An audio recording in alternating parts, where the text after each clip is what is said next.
Hello, and welcome to Seeing Red. It is May 7th, 2024. I am Will Leitch, here as always with the great Bernie Miklasz. I am in Los Angeles, California. I'm out here to meet with my editor. My new book is due in about 3 weeks. It will be out next May. And also my book, The Time Has Come, is out in paperback next week. So if you need something to do with your time rather than watch baseball, I encourage you to read my book, or go find Bernie's best anthology, which I have on my shelf off of eBay somewhere, because we're all trying to find all sorts of ways not to talk about the Cardinals. But we're going to do it because I want to start. We can talk about everything that's gone wrong.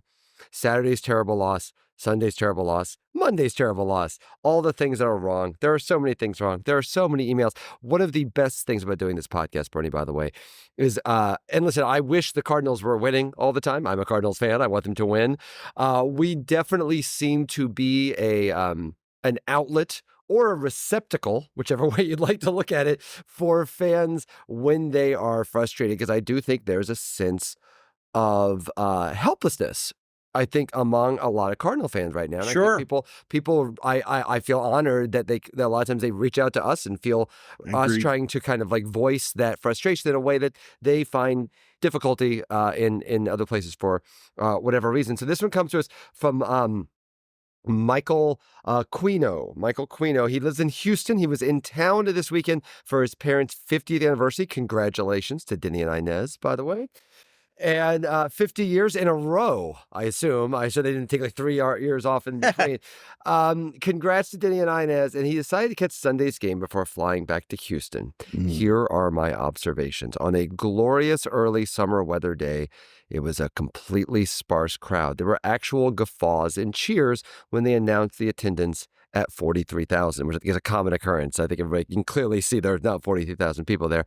I've never seen people stream for the exits in the seventh inning before a game where the weather wasn't abysmal or they weren't down double digits. Goldschmidt somehow looks worse in person than on TV. The only reason the boos weren't louder is because most people had already left. Overall, the vibe was unlike anything I have ever seen at Busch Stadium before. It wasn't disappointed or even angry. It was angry. It was a combination of dejection and, to me, this is the scary part, dismissiveness. And I think that is, this is new. There's been a lot of frustrations the Cardinal fans have had with their team, particularly the last few years. And we can get into the details of what's going wrong. And I'm sure we surely will. But the thing that I see now, that I personally, and you've been following this longer and closer than I have, Bernie, this is the most, okay, I think I'm done with this, that I have seen from Cardinals fans. Not some people are still watching. I'm still watching, though I did watch the Knicks game yesterday.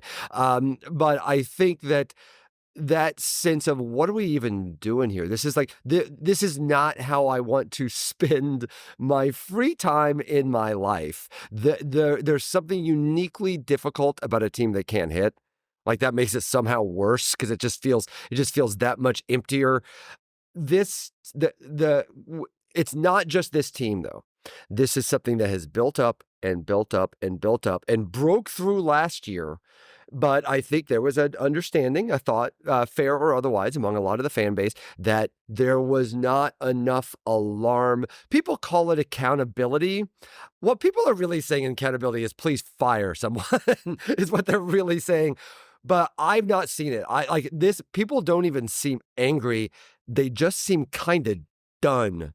And I'm curious if you've seen that, and kind of your take on really what I would say. Again, it's very early. They're only 5 games under 500, but with everything that's built up to this and the way that they're playing now, losing 2 out of 3 to one of the worst teams in baseball for many years, this feels like there has to be some sort of breaking point very soon. Listen, I was giving this some thought over the weekend, or actually specifically Sunday night after that abysmal loss to the White Sox. And I didn't put this on Twitter. I didn't write it. I saved it for here because I was thinking of you and other long-time, incredibly faithful Cardinals fans. And for me, and I can only speak for me, that loss Sunday was the lowest point, at least that I have felt watching it in real time, the lowest point since that day in 1994 when Anheuser-Busch, which owned the team, was about getting ready to sell it, and they were just mad at how bad the team was. They ordered Walt Jocketty to fire Joe Torre, and Todd Zeile at that time had just turned down a long-term contract extension offer, and they traded him to the Cubs for nothing. Now, I don't want people to get lost in kind of whatever. Don't like it's like, well, Torrey wasn't a good manager. Well, Zeile was over it. That's really not the point. Right. The point is that you saw the ownership of the team just surrender, and they did it in almost like a violent way. Like, yeah, we're surrendering, and this is going to be really bad, and we don't care. And I remember just feeling like how awful a time it was for a franchise that had done so much winning. And what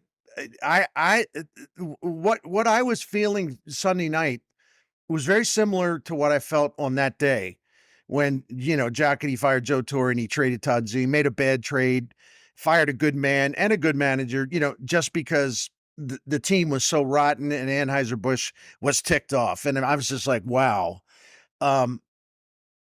this cannot be the baseball experience in St. Louis, but it was. And I hadn't felt that way. I really haven't. I haven't felt that way, until Sunday. Because if you think about it, okay, 1995 was bad. Don't get me wrong. Cardinals were not a good team. But you knew that Jocketty was working on something. We thought that there was going to be a chance he'd sign La Russa, which he did for 96. And we knew that as soon as the team was sold that there would be better days, and there were. So there was a lot of, like, it was a really bad time in 94, but there was hope. And there was hope for new ownership, new leadership, and a great manager, and things would just kind of fall into place. And that's exactly what happened.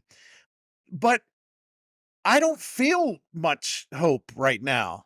I don't know why anybody would. Yeah. In all seriousness, I don't know why. I don't know what you Right. can look at with the Cardinals and say, oh well, they can get this. Like there's no reason to think that this is going to get any better. And not in terms of just like this year per se, but if they're going to keep John Mozeliak and the front office operation in place, if they're going to continue to do that, and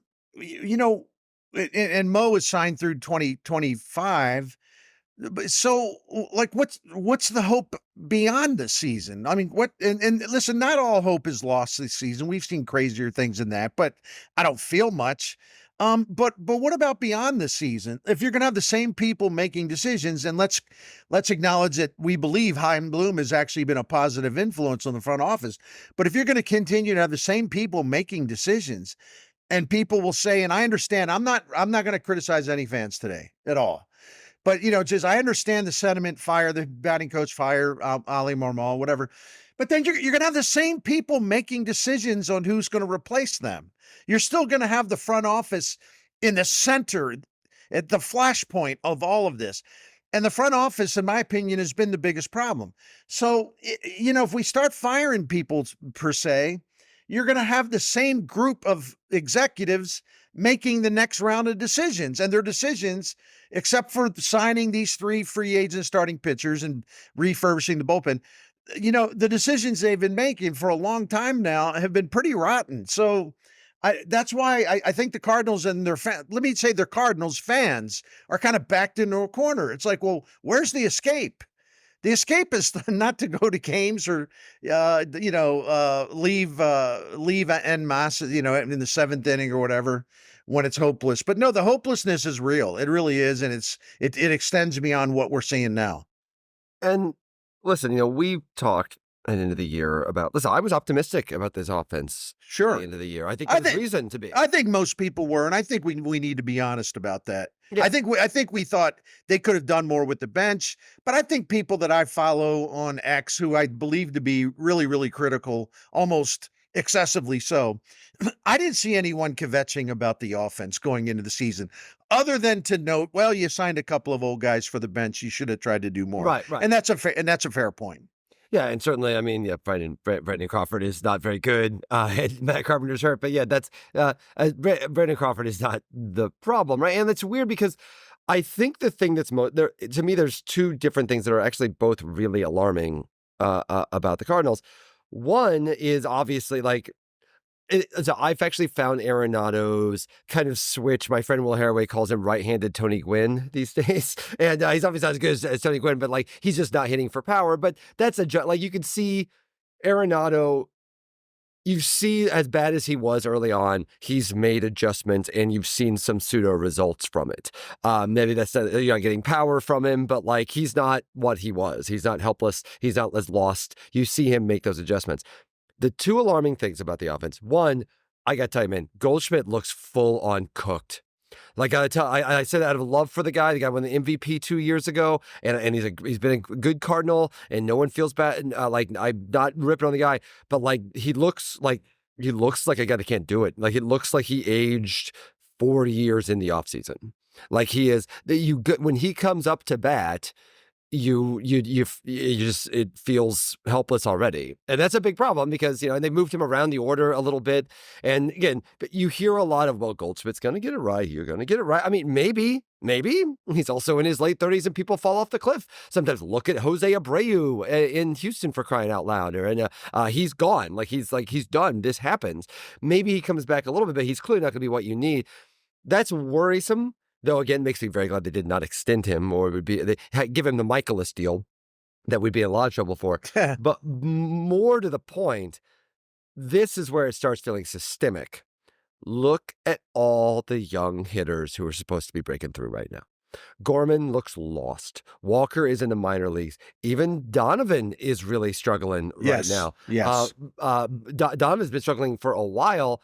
Newbar is really struggling, and is also Newbar is becoming one of the guys I want up last in a clutch situation because he's not getting contact. There's been multiple games this year where a Newbar strikeout has ruined them at the end. Herrera has slowed down dramatically. Carlson doesn't have a hit since he's come back. There's all of these young guys that's what, when you talked about the Cardinals feeling good about the offense, what you were talking about was okay, man, this is going to be a great consolidation year for Walker. And Gorman, you feel like it's got to be ready for him. And Donovan, I mean, that's your spark plug. Target the line, but hey, if Newbar is healthy, these are all these young guys. The reason you were excited about the Cardinals because they had these young guys that had come up that had made you excited, and they have all fallen off a cliff. They've all fallen off a cliff, and these guys are talented guys. We've seen them do it. The Cardinals and their fans are not the only people that have been excited about these guys. A lot of people have been excited about Gorman, especially Walker, even Newbar,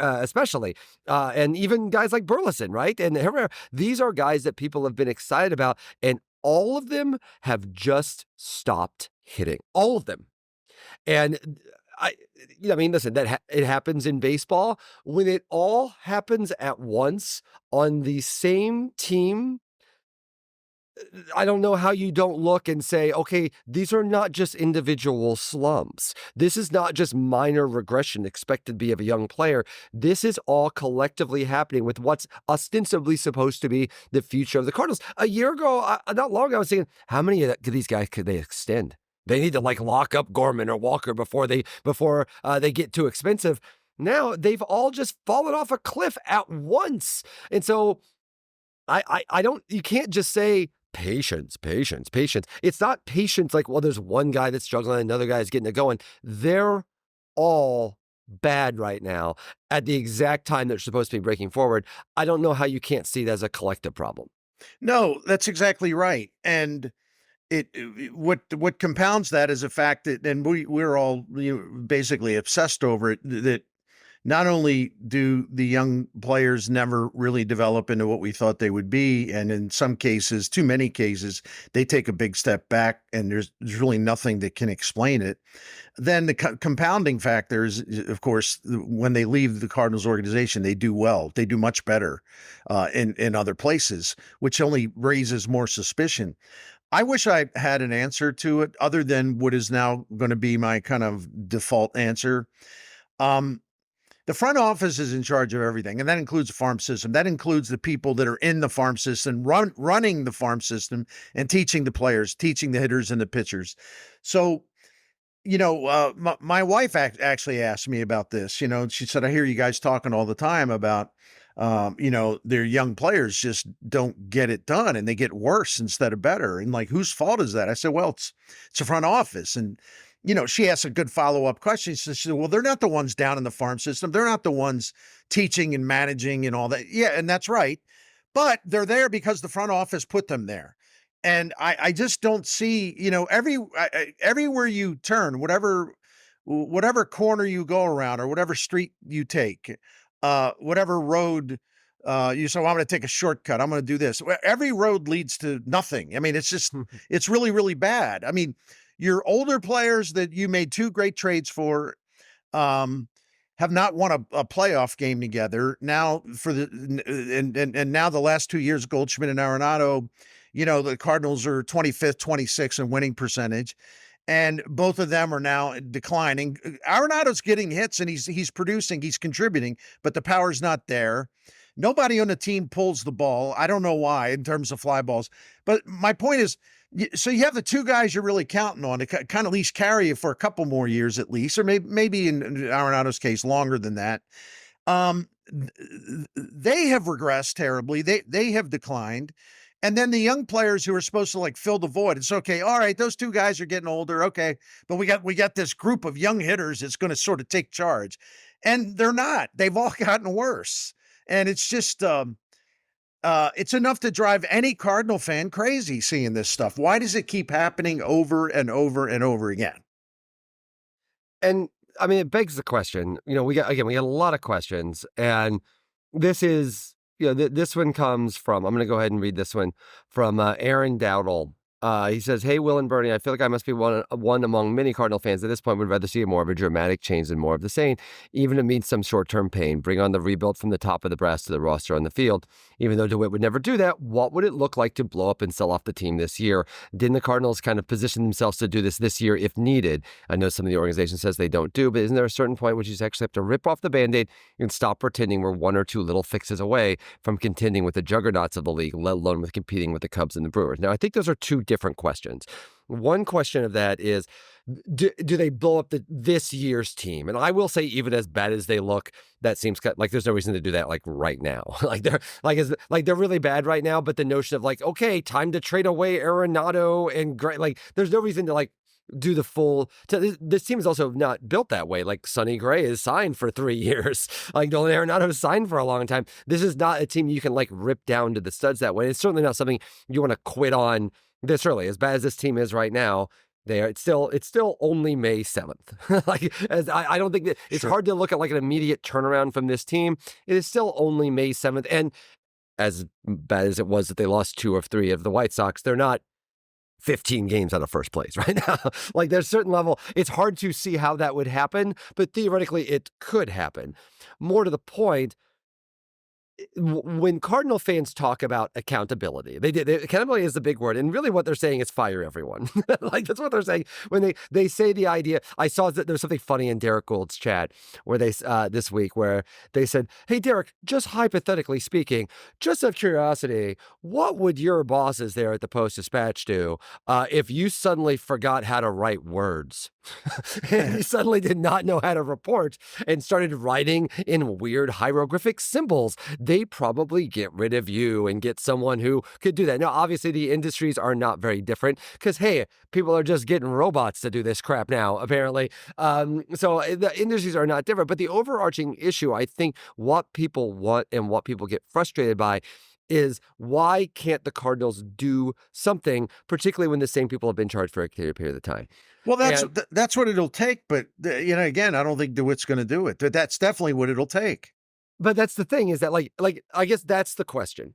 Is there the current path, which, as you correctly point out, they're not going to blow it up. They're not going to fire Mo. They may, I think, to be honest, if there's another week of this, if I'm Turner Ward, I'm probably renting, not buying right now. And I'm not saying it's his fault necessarily, but eventually, it's miserable to watch this team. They look like you're talking about them not pulling the ball. That's exactly right. There's no approach. It feels like everybody's down 0-2 all the time. Real quick, I did a StatCast search this morning. I'll have it online later, and I'll talk about it on my radio show later. But StatCast has got a thing called heart, which is no, not meant as a character reflection on a team's character, although we could probably apply that here too. But in terms of the strike zone, heart, the very best pitch you could get. And it's amazing. It's extraordinary to me how many of those pitches, in effect, right down the middle. It's like, here, it's on a tee. How many of those pitches they take, how few they swing at, their performance, their batting average and slugging percentage against the juiciest pitch you could possibly get. They're horrendous. Now, how can that be? Why are they standing there watching called strikes all the time on pitches down the middle? They have got so many bad habits as a team. They can't hit four-seam fastballs, which all the advanced metrics people, all of our friends tell us that's the easiest pitch to hit That's in the the majors. one. That's the second shot. And they're the worst team. Factually, they're the worst team in the majors against four-seam fastballs. Like, I don't believe in scapegoating hitting coaches, but to your point, when you have so many horrendous habits, I mean, this offense going bad isn't just a random thing. Well, everybody got cold at the same time. It's rare, but it happened. No, they have terrible habits as hitters, and I've backed that up with a mountain of stats. And that's the part that frustrates me. These things should be fixable, but they're not. They play this in terms of the hitters. They play the same game over and over and over again, and nothing ever changes. Yet, so we read the quotes. And I believe the players are sincere. Well, these guys, meaning the hitters, these guys, these coaches, they're working hard. This is killing them. They're working hard. Well, if they're working so hard, why do they keep doing the same stuff night after night after night? It doesn't add up, and it's very frustrating to say the least. I think that's right. And I think that's something that does get lost a little bit with this. I'm sure everybody's working. I'm sure not everyone after the game on Monday was like, all right, well, I guess you want to have a beer? I mean, I'm sure it's killing them. Yeah, I'm sure it's very frustrating. But when you watch the Cardinals, and there are certain guys that are not like this, right? Like Wilson Contreras, for example, does not look like that's a guy. There are certain guys that have the approach, and maybe they don't even always get the results. Like Mason Wynn has slowed down a little bit at the plate, for example. But you still, when Mason Wynn comes to the plate, there is an approach that he has. There's an approach that Contreras has. There is an approach that Jose Fermin has. There's an approach that they have that is not passive. And I think that is what is so frustrating about watching the Cardinals offense. They feel so passive. They feel that what's the old athlete idea is that you're supposed to trust your talent. Right. Like you're supposed to trust your talent, trust the practice, trust the hours you've put in. Don't go up there in your own head at the end. Like you have to go in, whether you're a baseball player, basketball player, football player, or just a good writer like us, Bernie, and just go and like trust your talent, trust that you've done this 1,000 times before. And that in the pressure moment, that talent will emerge and you will succeed rather than going up and like, am I going to get a hit? Am I going to write a good story? Am I going to fall behind in the count? And what you clearly see from like whole swaths of this, I think Gorman is someone that's right. Like you talk about a guy that always feels down, he's 0-2. Like Gorman always feels like he's down 0-2. Walker was clearly like that when he was up. You see this from like Donovan is actually also, for a guy that's been so good at working counts. Like I think Dane Perry talked about this. He wrote about he's not the same. He's not the same. And one of the and Newbar, I think, is clearly a guy that's like in between or something.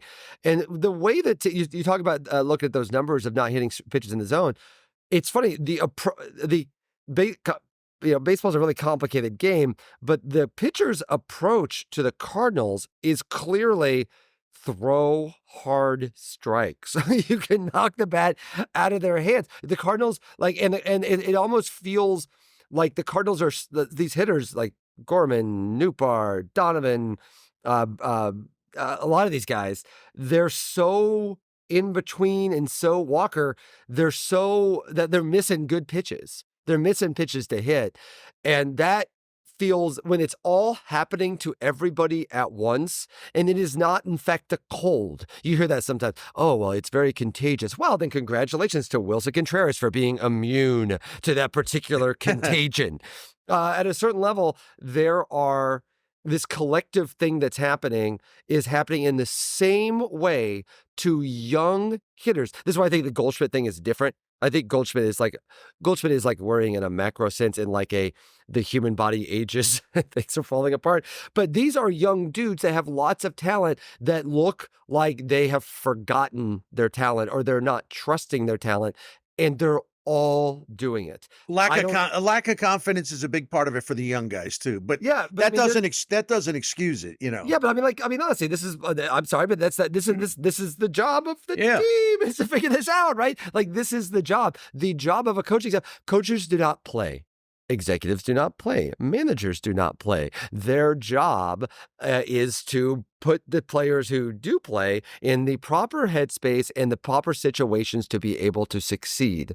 And you just see, not only do you see the Cardinals not hitting, you see them not hitting in the exact same way. It's not like, oh, I hit that ball right at that guy. He's right on it. They look lost and in between in a way that they are more talented than this. It is clear. We've seen the talent, but the fact that it's not happening, and the answer every day is, hey, you gotta have patience. You gotta have patience. You gotta let these guys work through this. The season, for MLB.com, I'm doing a series next week on the quarter pole. We've reached the quarter pole of the season. The season is 25% over next week. Ooh. And I don't know what more to do here to watch them do this game after game after game. Guys that should be able to do better. I'm sorry, but like, you have to start blaming the staff.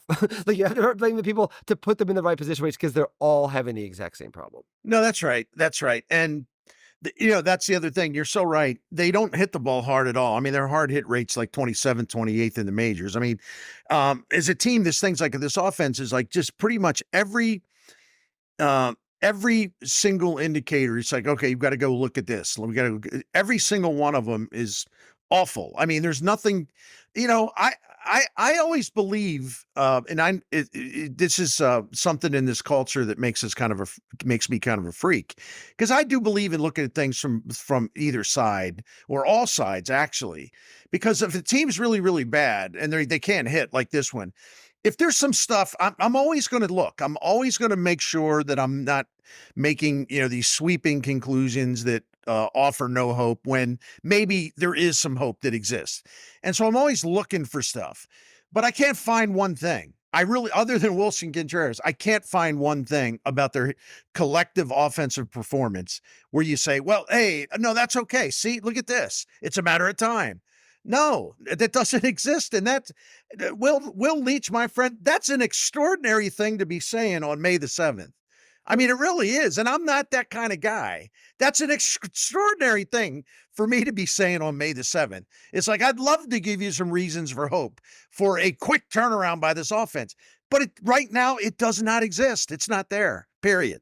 Particularly because these guys are talented. Again, it's not like, well, the Cardinals put up 9 Aaron Miles, so they're not hitting the ball very hard. Hey, don't be slamming Aaron Miles. I like Aaron Miles. I'm just saying he was a little guy that didn't hit the ball very hard. Right. And so, certainly, I think there'd be a lot of defensive versatility on that team, and I think there'd be a lot of spunk and fire.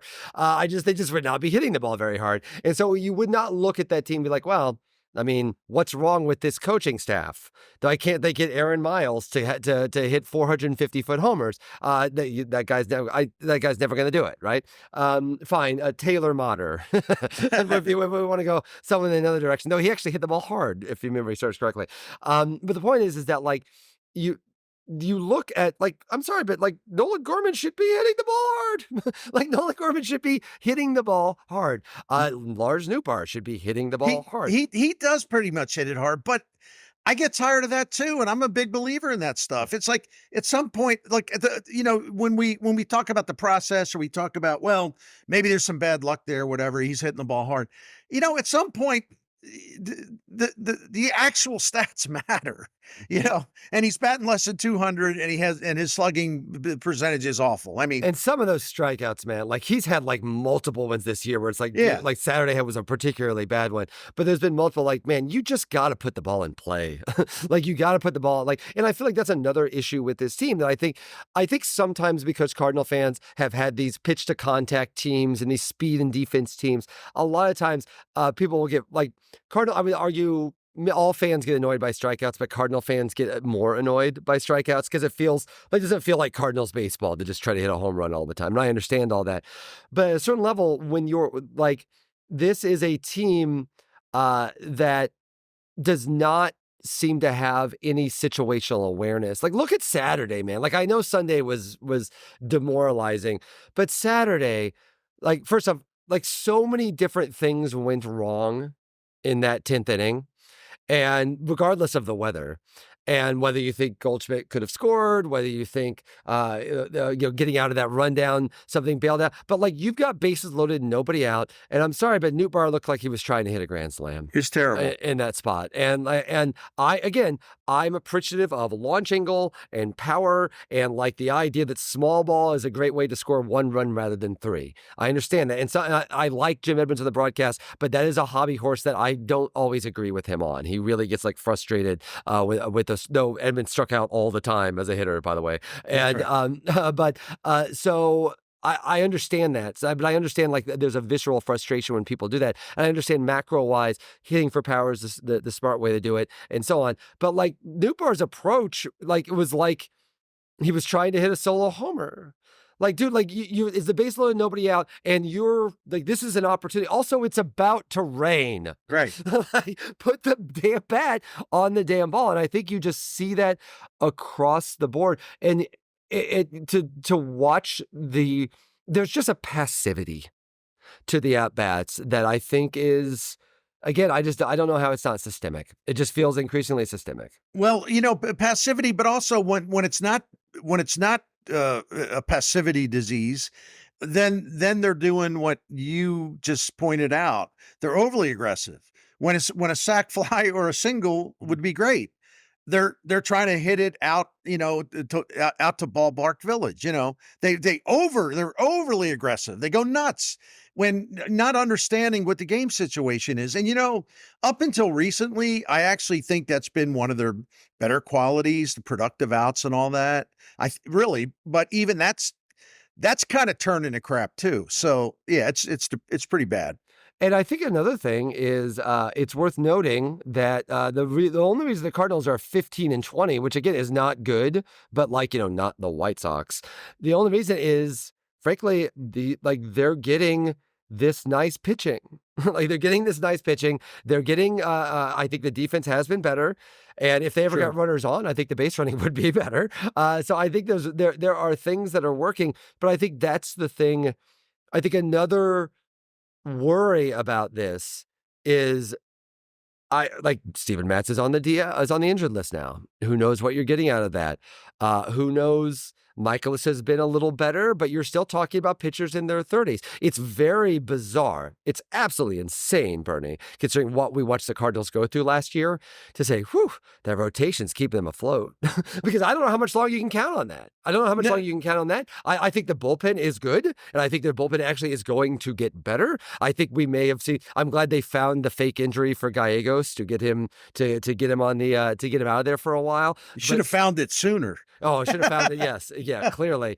So his injury right now is not being able to get the ball past anyone, and not being able to throw a slider anymore.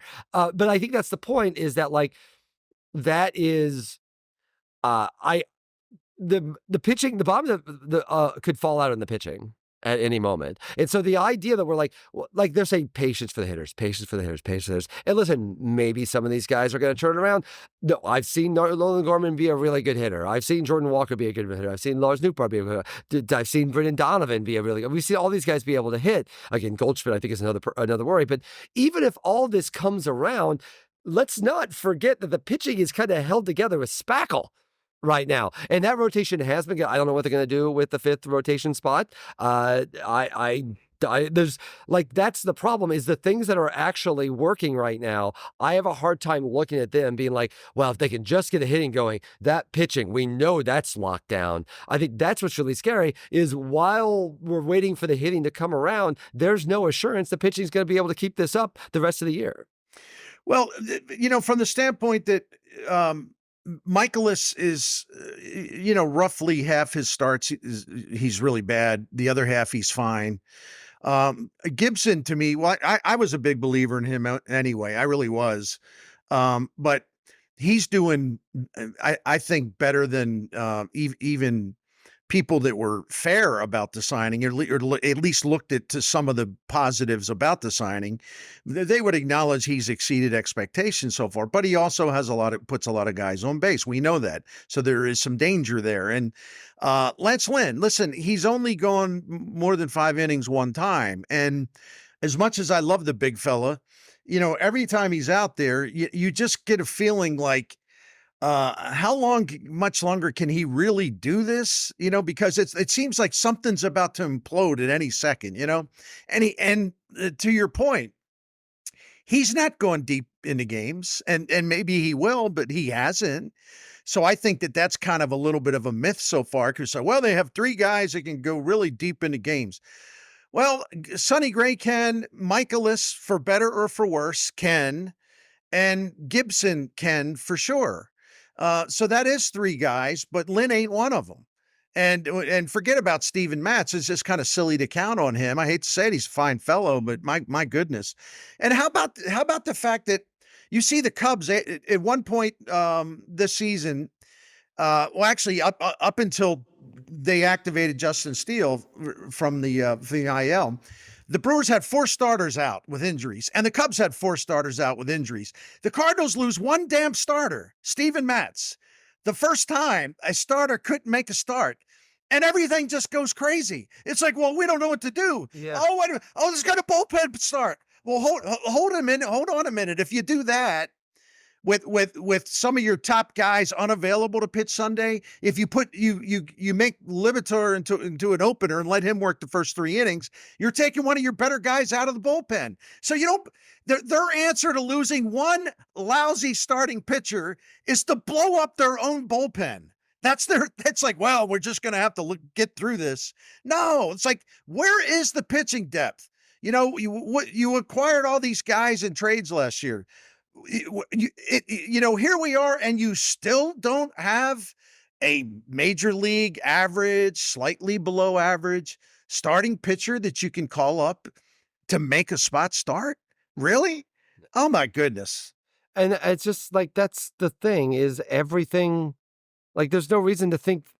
We keep talking about, like, well, I've got a lot of the emails were like, this feels rock bottom, Vic feels rock bottom. Shout out to Mark Hedger, by the way, who had a nice, who kind of pointed at the same thing I said about Newbar and Wayne kind of swinging for the fences in that Saturday inning. But a lot of people are like, is this rock bottom?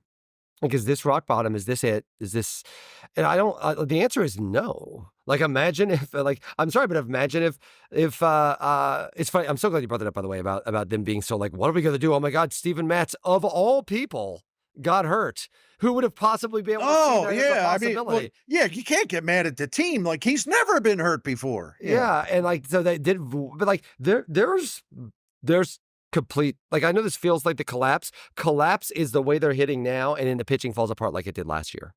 And that could happen. It's like that. Like, I don't think Sonny Gray is going anywhere, but like, and I agree with you on Gibson. I've really enjoyed Gibson, but yeah, I mean, like, this could fall apart worse. And this brings me to, I think, the overarching question is, and kind of the way we started, the dejection, the dismissal, I don't even want to watch this anymore thing that Cardinals fans have with their team. And listen, I don't need to tell you, Bernie, I don't need to tell the people listening to this podcast, the Cardinals are special to their fans. And that's not me saying, oh, the Cardinals are the best fans in baseball. I'm not saying that. Every team has fans that they love. But, like, the Cardinals in my house and in the houses of many people that are listening to this podcast and millions of Cardinal fans across the country, like, the Cardinal game is just on. It's just on. You talk to your family about it. It's something that you carried from your parents, that you give down to your kids. I can't get my kid to watch a Cardinals game with me. It's like, my dad, why do I want to watch that? There's soccer on. There's the NBA playoffs on. There's girls now. That's starting to happen, Bernie. And like, there are the notion that the Cardinals are a special thing. And frankly, the reason, and I think this gets lost a lot, the reason the Cardinals are able to have the success that they have are because of the fans. Bill DeWitt and the DeWitt family has done a good job as stewards of this franchise. But like, I have a friend of mine that I have an old friend of mine whose dad was an executive at like Chevrolet, and he was a very wealthy guy, and he did a good job, but he always kind of walked around like he was like he started the company. He's like, yeah, built Chevrolet from the ground up. I'm like, no, well, for the record, good job keeping Chevrolet afloat, but Chevrolet is not going anywhere. You did not run the ship you didn't sink the ship, you didn't run the car into the ditch, but you also did not create this. This existed before you, and you kept the train on the tracks, and then you retired and you were rewarded successfully. I think that, like, I agree that the DeWitts have been excellent steward. DeWitt's been an excellent steward of this franchise, but the reason the Cardinals are the Cardinals and not, say, I don't know, the Reds or I would try to give a good example of it, the Reds or the Pirates, or like, the fans don't allow it to happen. Like, the fans love the Cardinals. They're dedicated to the Cardinals. They are a civic trust. I've long argued the Cardinals are a civic trust. I know they're a business, but they are also a civic trust that must be shepherded and stewarded and taken care of. What you're seeing from the fan base is, in my opinion, potentially lethal. Because you can't get away. I saw this I'm talking about the Knicks right now. I love the Knicks right now. The Knicks were terrible for 20 years, but as soon as the Knicks were good again, there's millions and millions and millions of rich Knicks fans. Ben Stiller is going to come out immediately once they're good, right? Oh, yeah. The Knicks are going to be fine. The Cardinals kind of can't have these fallow periods, because a whole part of the Cardinals thing is like, the Cardinal fans believe the Cardinals are exceptional because they have to be. That's what makes them not the Royals. That's what allows them to outpunch their weight. It's the fans. It's keeping the fans' faith. It's not believing, oh, wow, I'm a Cardinals executive. I'm a Cardinals owner. I'm rich and famous. I'm rich and have everything I want because I am uniquely intelligent. No, you own the Cardinals, and the Cardinals are a thing that if you do your job correctly, you won't run them into a ditch, but you did not create this. The fans created this. That's what this is. To me, it is very alarming. Extremely alarming. Now, I'm not saying this like, DeWitt, you suck. That's not what I'm saying. But what I'm saying is that, like, it is what you're seeing from the fan base now is more alarming than them actually being angry, because they're starting to get used to this. You can see it. You can see, like, oh, it's 20. My dad just said, oh, it looks like it's last year all over again. I thought last year was the blip. If last year isn't the blip, and this is what the Cardinals are, they're the Pirates. Like, that's what they are. And the fact that is not been internalized, that the ownership and the executives still feel like they are just temporarily going through a bad stretch. It's like the gambler's fallacy, right? We're just having a bad run right now. Like, if this is who the Cardinals are and they don't recognize it, I would argue it is existentially perilous for this franchise. Yep, and I agree. The only thing I would add, and this is not a defense of Bill DeWitt and the baseball operation. In fact, it's the exact opposite. But hear me out. You know, downturns are pretty much inevitable for everyone. I mean, the Dodgers can make sure they spend so much money that they can avoid like a serious downturn. There's some examples of that, but the Cardinals had the great 1960s, and then, the 70s, even though they had some good teams, but, there weren't that many ways to get into the postseason. So it was a lost decade. They didn't make the postseason in the 70s. So then came Whitey Herzog, beautiful. But from 1989 through 95, they didn't make the 1988 through 1995, they didn't make the playoffs, and they had some crummy teams, and Anheuser-Busch stopped spending money. So that's when Bill DeWitt and his ownership group stepped forward, and for the longest time, they were extraordinary. And for the longest time, the results were outstanding. And I'll never forget that part. And he deserves immense credit for that long, long run. But they've now entered their downturn. This is the second year of it. And if anything, it's looking worse than it did before, because their young hitters, as we talked about, just aren't taking off. The thing that frustrates me, though, here's the thing where I don't take them off the hook by saying, well, downturns are inevitable. That may be true, but in this case, it could have been avoided with smarter decisions. Now, people will say, and this is, me on this, well, it's payroll. It's not payroll. It's being stupid, okay? with the money that you do spend. They make terrible decisions with their payroll. They're spending enough this year to win and to win big. They have a higher ranking in their payroll this year than the two teams that won the World Series under DeWitt. They're spending poorly and they make dumb decisions. They're stuck in the past. DeWitt and Mozeliak, they're stuck in the past. Well, we've done this, and we won for a long time. I think we know what we're doing. That kind of attitude. You can't just keep going back to the past. But all they do is they keep going back to the past, and it's why I've written about it, in passing a couple times. Is why you see, the first sign of trouble. It's like, let's make sure we have some Adam Wainwright bobbleheads. They just are constantly marketing and branding and selling the past because they don't have much to sell now. And until they break away from the past and realize, look, you had a great run, but that run came to an end, just like Bill Belichick in New England. It stalled out. You have to recognize, like, right, your era in that regard is over. Now you have to do something major and substantial. Just what you did when you took over in 1996 and like almost immediately transformed the Cardinals, because you did things, you made things happen instead of because you knew you had to prove yourself and you had to reawaken the fan base, and you did it and you were exceptional at doing it. But now Bill DeWitt has kind of reverted back to the ownership that was in place before he bought the team. And it's a shame because it didn't have to be this way. And one other thing, Will, sorry. No. I used to do the well, I don't know about that type of thing when fans would say, well, they haven't been the same since Jeff Luhnow left. And I would go, well, but as the time goes on, it's pretty obvious they lost a lot of brain power. It wasn't just Luhnow, some of the people he took with him, including the current manager of the Baltimore Orioles, general manager, pardon me.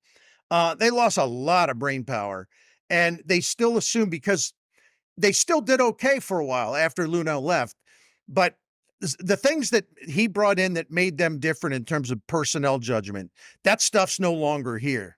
So you have to acknowledge too that things began to turn. It wasn't dramatically at first because they still had a lot of players in place, but things began to turn the day that he became the general manager of the Houston Astros. Bernie, it's dark, man. It's very dark, and it's not. Listen, this season is not lost. Like, it's actually not lost yet. But I mean, there are 5 games under 500, which is not great. And with this, hopefully, this will be the low point of the year. But we talk about, and I agree that they've been spending money bad. But I mean, you look at the Cardinals right now. There's talent on this team. They're just not getting that talent out of them. Right. And that is the job of the people in charge, and that's not what's happening. So, Bernie, I'm gonna, tomorrow I'm gonna go to Dodger Stadium at noon and watch a real baseball team. I'm gonna watch like a real one. You mean, wait a minute, like a team that hits home runs? They're gonna be like the ball, like they throw it and they hit it and it goes over the fence. And sometimes the Dodgers will come and take the ball from you and not give it back to you on a big home run from Ohtani. But other than that, you usually get to keep the balls. So it's very exciting. We'll see what happens. I hope that we have at least spoken a little bit for, I think, the continued frustrations that everybody has, and we'll keep it. We'll be back on Monday of next week. I'll be back in Georgia. Hopefully, goodness, I mean, I don't know what to. You think it can't get worse, but I don't know, Bernie. We'll see Monday. We'll see how it goes then. Until then, by the way, go Knicks. The Knicks are excited. The Knicks feel like those early fun Cardinals teams of that vintage. The Knicks are in their '80s Cardinals era right now. Actually, they're very, very fun. So enjoy the Knicks. I'm definitely enjoying them, and Brunson's fantastic. I don't know what I'm going to do because as I told Kirsten, my wife, I said, well, I'm rooting for the Knicks because number one, they're fun, and because Will Leitch just loves them, and I'm rooting for my friend Will Leitch's team. But then what happens if they play Jason Tatum and the Celtics? I don't know what I'm going to. I guess I understand. Listen, I don't begrudge any Cardinals fan rooting for Jason Tatum. I like Jason Tatum. Very pro Jason Tatum. I don't like the Celtics, but I like Jason Tatum, so I'll be against that. But we'll see what happens. Bernie, we'll be back next Monday. Let's see what happens now. All right, Will. Hang in there and safe travels back. We'll record next Monday, right? Absolutely. We'll be back on it then. So everyone, thank you. I know I can get to all the emails this week. I had a lot of stuff to get into, but thank you for dropping us a line, everyone. And we'll talk next week, seeingredpod@gmail.com. Have a good one. One more thing. Yes, sir. Do I have time? Shout out to Matthew Trueblood of Baseball Perspectives, because he Sunday night he put on Twitter, he said, I cannot wait to listen to Seeing Red tomorrow. And well, let's see. Well, hopefully, and I told him, I said, well, you're gonna have to wait till Tuesday. I'm sorry. Will's on business fault. in I LA. take full responsibility. So Matthew, thank you, man. Thanks for listening to us. And the good news is Monday's Cardinals game was just like all the other ones. So we didn't have, it's not like they won 11-1 yesterday. And we're like, hey, all right, it's fine now. Nope. It's just like all the other ones. All right, Bernie, we'll talk next Monday. Take care, Will.